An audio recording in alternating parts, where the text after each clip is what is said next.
Next on Newton Newsmakers, Newton is getting older. So how does a city like ours deal with an aging population? And what are the programs and services that Newton provides at no cost to seniors? There's more than you think. We'll talk with Jayne Colino and Meghan Kennedy from Newton's Department of Senior Services and get the lowdown. Our topic today, aging in the city of Newton. If you're a senior, stay tuned to Newton Newsmakers because this edition of the program is all about you.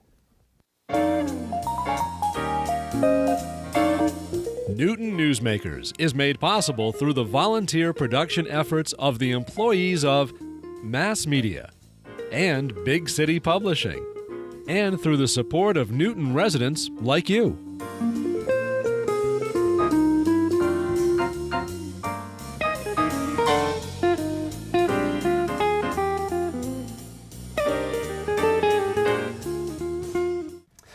Hi everybody, welcome to Newton Newsmakers. I'm Charlie Shapiro. Ever feel like you're getting a little older? Well, you are not alone, and our city is too in general. Newton's senior population over the past 10 years or so has shot up, and now more than 1 out of every 5 people in Newton is over the age of 60. You've probably heard of the Newton Senior Center in Newtonville, but what might surprise you is the huge array and depth of programs and services available to you as a Newton resident and at no cost. Not everybody knows about it, but after this program you will. Jayne Colino is Director of Senior Services, and Meghan Kennedy is an outreach worker. So to both of you, welcome to Newton Newsmakers. Thanks for coming. Thank you for having us. Thanks for asking. So if somebody's a senior in Newton and they haven't been to the Senior Center at this point, what are they missing? Everything. They're missing connection. They're missing connection to their peers. They're missing connection to wonderful events and activities, as you say. They are missing the opportunity to understand the depth and the breadth of the resources that the city provides to them as a resident who's decided to age here in Newton. And they're missing services, access to the services that happen under the roof of the Senior Center as well. Okay, so there's various programs and services. Let's try this first. How do you differentiate, and then we'll get to Meghan in a second, but how do you differentiate between services that are offered and programs that are offered? Sure. Yeah, I think a lot of people recognize the Senior Center as a place where fun, interesting things happen, and that's true. And we put that in the category of programs, and we generally say that programs meet people's interests, as opposed to services that help to address needs. And people could drive by the building, 100 times and see things happening both inside and outside and think that that's the only thing that's happening. It's really more behind the scenes. The services are happening. They're provided by confidential in confidential settings with social workers.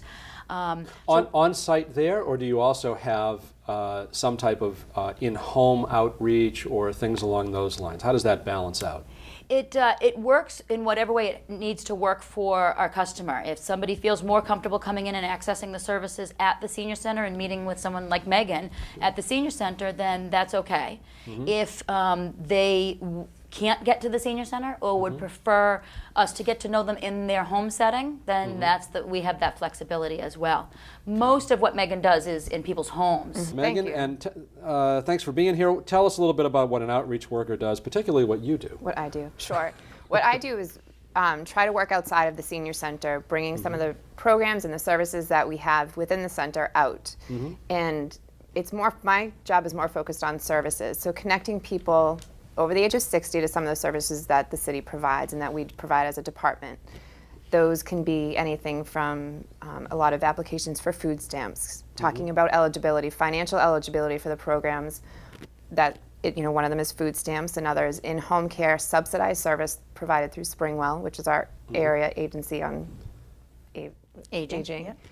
And we also do a lot of housing applications, and so what I usually do is sit down with the family or sit down with the senior and run through a general kind of eligibility guidelines. What do people are eligible for, and where can we help? What areas of need can we help in? And is there a cost to any of this or no? No. Okay. I go out and do home visits 3 or 4 times a day, and a lot of times I'm meeting with this person over 60, and a lot of the work I do is with the family members and the person over 60. And that can be very, very helpful because not always does everyone have the same information. And when you sit with all the family, they're able to access the information.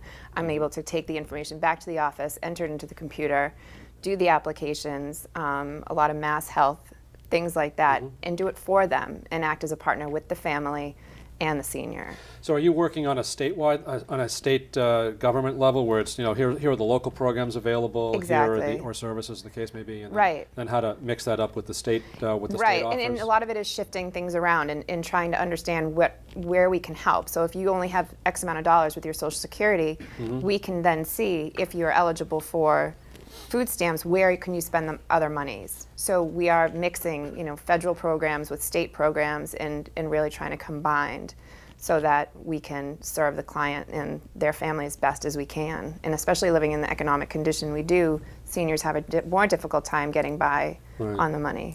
In Newton there is obviously, and I guess even more so out of Newton, but there's a perception that everybody in Newton is just simply wealthy. Are you seeing a greater need than you had previously been seeing, even here in the city of Newton? Yes, I can speak a little bit to that. I had a conversation with Jayne earlier this afternoon about the need for more food, your basic need for food. And I've had 4 people in my office just this week needing referrals to the local food pantries in Newton. So there's 3, which we are extremely lucky to have. Waban, Newton Center, and what's the third? I think there's a third one. Hellenic. The isn't it? Hellenic Gospel. Okay. Yep. Right. So I do the referrals for those and try to do, at the same time trying to meet that immediate need is doing the food stamp application as well. But there are people coming in with literally no food in their house. And Now, are they homeowners or are they they're renters, some of them are renters? homeowners. So it really is a mix of... Yes. Okay. Because by the end of the month, and we're getting towards the end of the month, some of that money is spent on your medications and maybe your rent and maybe your electric bill. And when it comes down to it, you have X amount of days left and you have no food. And I never thought, and I said this to Jayne earlier, that I'd ever run into that in Newton, or for people over the age of 60 with literally no food, and it's troubling to me. That prevalently. We Yeah. didn't expect to have 4 people come in one week. Right. In 1 week? Yeah. In 1 week, and that's one. And so we're trying to work together to come up with ideas on how to better serve people who have that immediate need. Where is the most need? What are the services that are just, there's almost an explosion of need for this particular, these series of types of services. Where is the need greatest, other than the food aspect Sure. right now, which obviously is critical? I think some of the bigger needs in Newton are the biggest needs in other communities as well, and they're sometimes the hardest ones to tackle, things like affordable housing. Right. And Meghan and Kathy Loffer, our other social worker, get calls all the time with, I need to move out of my home, and they're greatly surprised when they hear that subsidized housing has a wait list of 3 to 5 years. And so we encourage people to be thinking 3 to 5 years in advance when they're looking at the environment that they're in, and if they're thinking about the need to change, put their names on lists now. So affordable housing is a big need. Transportation services, it's the largest part of our budget, so it is supported by primarily the city. We do take a little bit of money out of our state grant if we need to for transportation services. And we're just meeting the basic needs of transportation, doctor's appointments, grocery stores, and we do see social connection as a basic need, so getting people to the senior center. How about some fun stuff? Yeah, Because I've seen some pretty fun stuff over at the senior center. Yes. There's exercise classes. There's all kinds of things Yes. going on.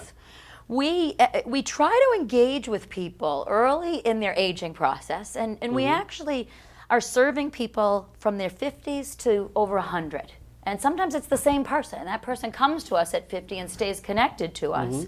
And so if we can connect with somebody through a really good yoga class or an art class, or they've learned Russian for the first time in their lives, or they were able to come in and get on the internet and Skype with their grandchildren halfway across the country, and we did a really good job of that, then when their life circumstances change, and they're likely to change, hopefully they're still connected to us, and they come back and they say, listen, now I really need something other than these social connections that I'm making. You mentioned Skype. That's such a great example, because when you talk about Skype, or something like that, where you can video chat with your grandkids, all of a sudden the computer becomes relevant to the person's life. You know, I mean, they don't care about necessarily, you know, they're retired possibly, they don't care about doing an Excel or a PowerPoint presentation, you know, whatever.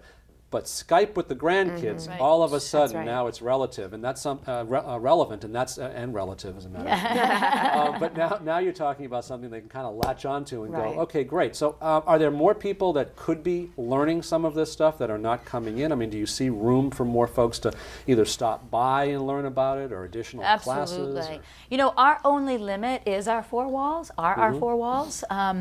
There are times that our aerobics class is busting out of the function room into the hallway, but we'll always make room. You know, beyond within the fire laws, obviously. We are constantly kind of reinventing ourselves and what the services and programs are that we offer, because we serve 6 decades of people, and the boomers are here. They're not coming; they're here. And so senior centers across the country are really needing to evaluate how do you connect with people, and how do you then retain that connection. And the best method we have is to be flexible, to be open, to be willing to try anything. So we've had people walk in the door and say, I want to talk with other people about my passion for Mark Twain. Okay, would you like to lead a group? Yes, we'd like to lead a group. And we'll put the group together, we'll give the space, the advertising. And so this is the seniors center. We happen to be there to administer it and to respond to what the needs and interests are.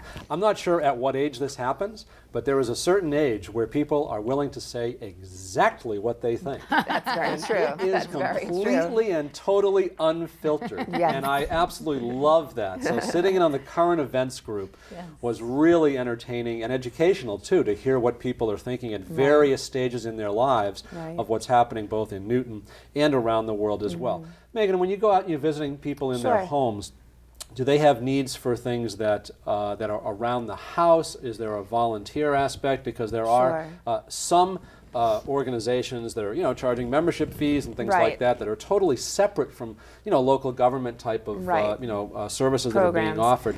Is there a crossover? Is it totally separate? Is there anything that you do that involves that? Sure. A lot of what is out there kind of does cross-section with other agencies. A lot of what I do is talk to other agencies that provide different things. So Springwell, again, is our aging services access point, and they provide in-home care services for seniors who are financially eligible. And what they do is, anything from house cleaning to bathing to doing grocery shopping, things like that. And then there's also, the Lifeline, that button that people press. So there's those types of organizations that exist that we connect with. And again, it goes back to being connected to not just the seniors and their families, but the other organizations within our community to really help these people.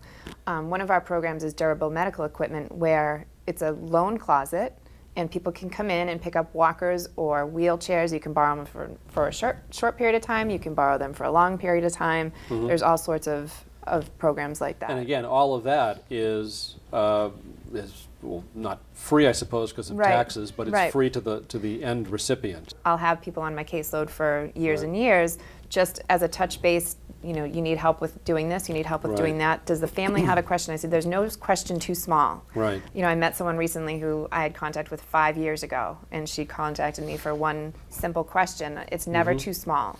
I can always try to be helpful and get out there. So somebody that has a need for something around, the house or or additional services like that. It's income based, I guess, to some degree, so that over a certain income they might go to a private agency, whether it's for-profit or non-profit, but a different agency. And we have a list of the private home care agencies in the area. So if people have questions about they want mom to have 24-hour supervision, they have the means to pay for it, we have lists of agencies that do that. So you counsel them on whether, depending on what income bracket they're in, their financial individual situation. I mean, you'll counsel them on whether or not they are in a position to be able to afford something that's at a different level or a different type of service provider. but generally you're pretty much able to help out most people that need the help. Right, because information is free. Any kind of information, conversation, and even some of the services, or just having a phone call is free. There's no income guidelines to that. And being able to do an assessment and understand where people are at financially, emotionally, physically, is all free. And we can, if they have the means, we can direct them to people that they may be higher income and more cost. And then some of those other agencies, I guess we would hope that they would direct folks to you. Yes. We have a responsibility to be aware of all of the agencies, whether they're for-profit, nonprofit, whether they're membership or non-membership, whether they're subsidized or not subsidized. Right. We are government. We're local government, and all of the residents 60 and over are potentially our customers. And we do live in a community that has more affluence than some other communities. We'd be closing one eye if we thought that we were only here to serve the people who are eligible for the subsidized programs. We're here to serve everybody. There's no membership. Your membership is your residence in the city of Newton, and so you're take advantage of your membership and inquire about what is available. Many times people will walk into Meghan or Kathy Loffer's office saying, I need help with prescription drug costs. They may not be eligible for the prescription drug programs that support that, but they may be eligible for something else. And so the money they save maybe on their water and sewer discount can be used to pay for the drugs that they weren't eligible for under this program. So we really try to take the big picture approach, and we hope and work closely with the other organizations to assure that they do that as well. Well, you've got your hands full, that's for sure. We do. You've got a lot you're working on, and I am so happy that you took some time to come in, and hopefully folks are hearing and some of this information is new to them so that you can get more people using the services that are available.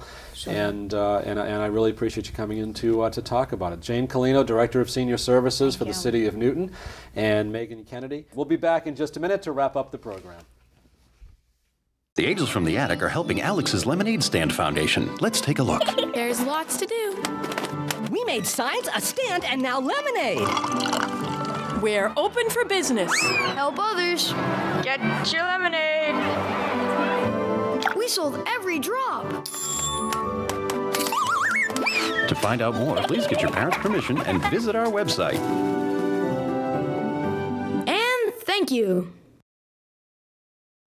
As you know, in addition to hosting this program, I'm an elected member of the Board of Aldermen, citywide for that matter. June 16th, we kicked off my re-election campaign at Panera Bread in Newton Center. I want to thank everybody who came by to attend and say hello, especially Alderman Brian Yates and my friend Ron Lipoff, both of those who spoke on my behalf. If you couldn't be there, you missed a good time. Fortunately, we have edited the 90-minute event down to 9 minutes.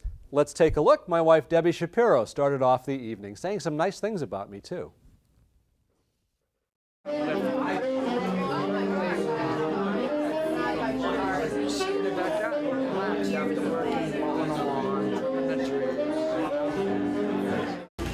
have never doubted Charlie's commitment to Newton. What I didn't realize was how much work goes into being an alderman. Now, you've probably all seen on new TV the Board of Aldermen meetings for a minute or two. But that's not the bulk of the work. A local official is local. He's accessible. And if he's a good one, he tries very hard to be out and part of the community, listening to everyone. Charlie is a good one. And I think he's been to every village day, prayer breakfast, business opening, school graduation possible of the last 2 years. And I am proud of him for that.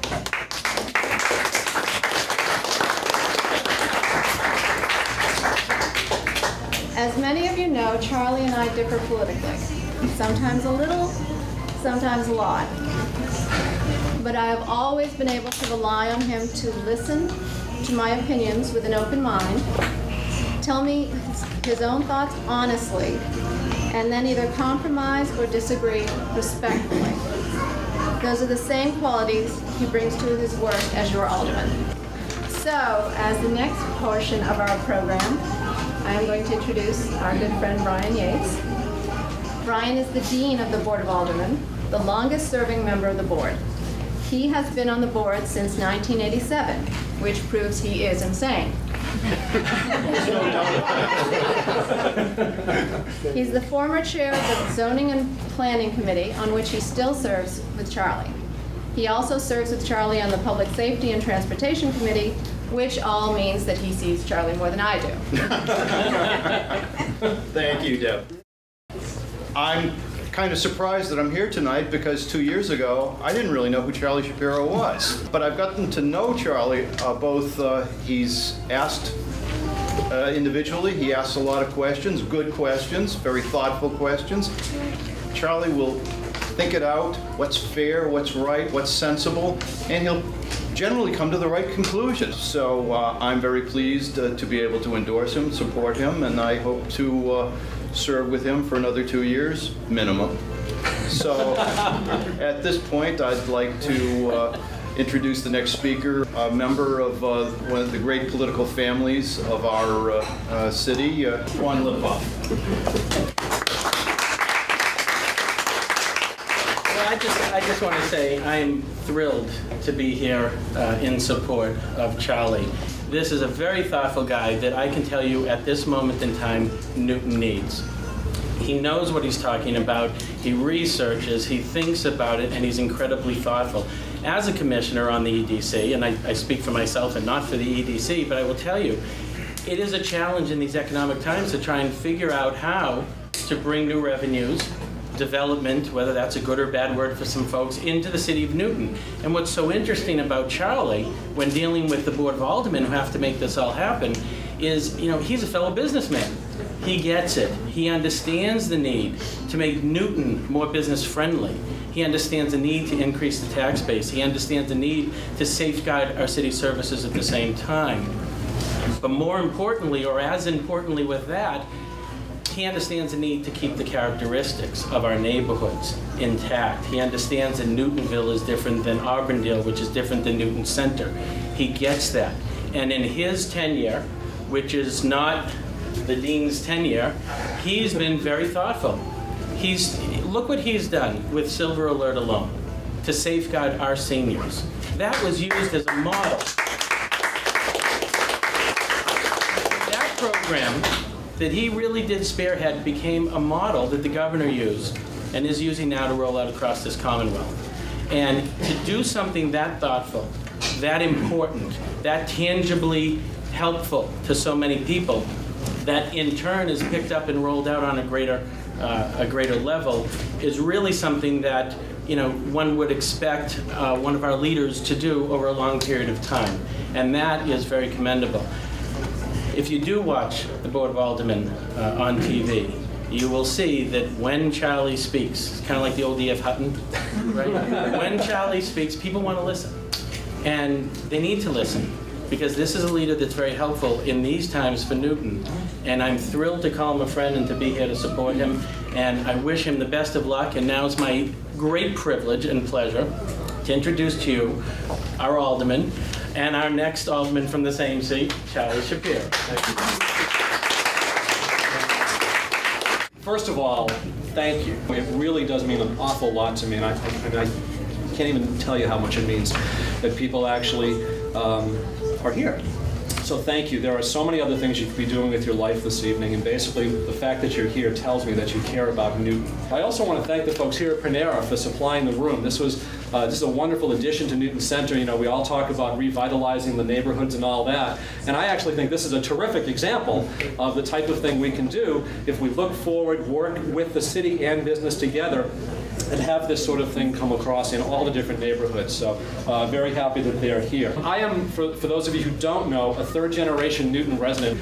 We talk an awful lot about how important education is to this city, and the reality is that my education in the Newton school system literally prepared me for life. So when we talk about what's meaningful to Newton, what really matters in the sociology of Newton, it is our school system. People come here for that, people stay here for that, and people raise their families directly because of the school system. I wanted to do something so that later on I could look back and go, I used every minute wisely, I tried my best, I actually accomplished some things.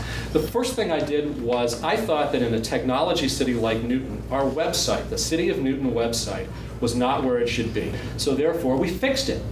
So between the time of the election and the time that I was sworn into office, literally about, I don't know, a couple of months, the city of Newton had a new aldermanic website. 50,000 people a month go to the city of Newton's website.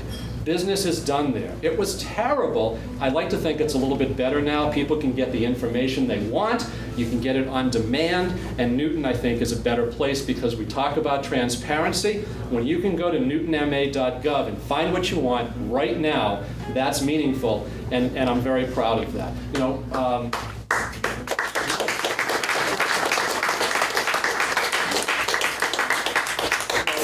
Ron mentioned the Silver Alert. Briefly, the Silver Alert is essentially an Amber Alert, but for seniors that may have Alzheimer's or dementia of some type. So if they wander away, which is a tragic, stressful situation, if they wander away, we can find them faster and bring them home safely. I found this program in Florida, but my thought when I was in Florida and I heard about this program was, half the folks in Florida are from here.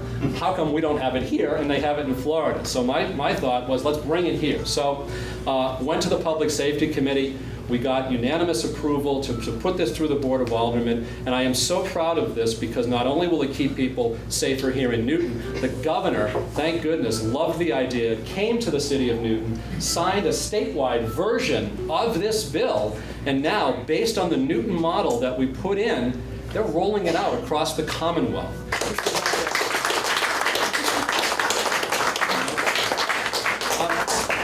We do have some challenges, clearly. I'll tell you, I'm not thrilled that the AP classes, the Latin, the cutback in art, all of those things on the educational side, these are not good things. I don't want to see the city's education system chipped away, sort of chunk by chunk every year. We've got to get our capital improvement plan into place. At the core of my being, I believe that government is essentially here to make our lives easier, to deliver services, bringing new business into the city, whether it's this, whether it's Riverside, Chestnut Hill. We've got to do this carefully so that we don't overstress the infrastructure, the schools and all of that, but we've got to be warm, welcoming, make sure we're being inclusive, make sure we're bringing affordable housing in. You know, you shouldn't have to go through this whole rigmarole just to add a little thing here and there. So I'm trying to make it easier for business, make it easier for homeowners, with the city being your advocate, not your enemy. So in closing, as you know, not everybody is going to agree. There are differing opinions. You know, I have 120 people that have already publicly endorsed me, from teachers to elected officials, former elected officials. I think it really comes down to one simple statement: helping all generations enjoy a safer, healthier, greener, higher quality of life for everybody. The young, the middle, the not so young, people who want to stay at home, age gracefully. There are all kinds of programs in Newton. This is the place to live, and I want to make sure that we're protecting it for future generations. So that's what I'm offering. That's why I'm serving. And I really, from the bottom of my heart, thank you for your support, and I look forward to hopefully serving another 2 years as one of your citywide aldermen.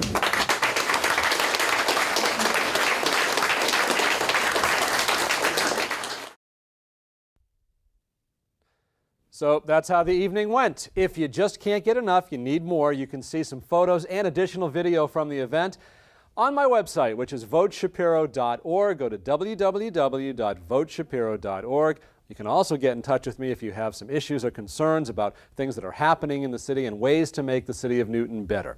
Meanwhile, that's it for this edition of Newton Newsmakers. I'm Charlie Shapiro. Thank you so much for watching, and we'll see you next time. Newton Newsmakers is made possible through the volunteer production efforts of the employees of mass media and big city publishing, and through the support of Newton residents like you.